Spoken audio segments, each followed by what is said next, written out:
South Korea's former president Yoon Suk-yeol has been sentenced to 5 years in prison after a court found him guilty of obstructing justice in connection with his failed attempt to impose martial law in late 2024.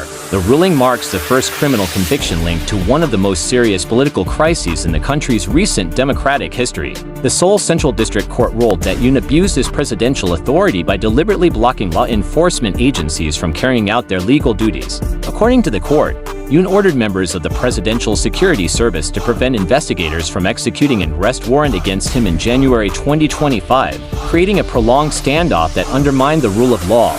Judges also found that he approved or tolerated the fabrication of official documents and bypassed mandatory legal procedures surrounding the declaration of martial law. Yoon, who served as president from 2022 until his removal from office in 2025, declared martial law on December 3, 2024, citing political paralysis and alleged threats to national stability. The move was widely criticized as unconstitutional and excessive. Troops and police were deployed around the National Assembly, but lawmakers convened despite the security presence and voted within hours to overturn the declaration.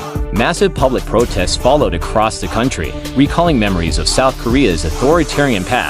In the weeks that followed, investigators launched criminal probes into Yoon's actions. When authorities attempted to arrest him, they were blocked by presidential security officers acting on his behalf.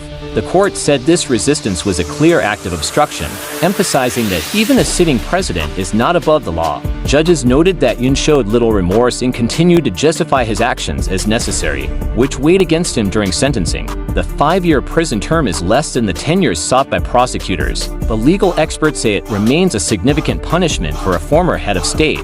The court described the case as particularly serious because Yoon had a constitutional duty to safeguard democratic institutions, not weaken them.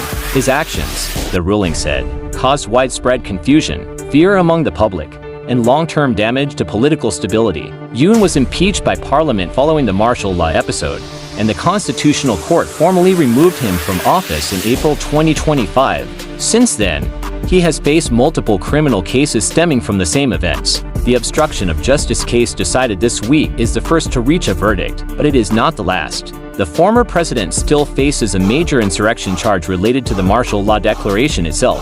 Prosecutors argue that the deployment of security forces to block parliament amounted to an attempt to subvert constitutional order.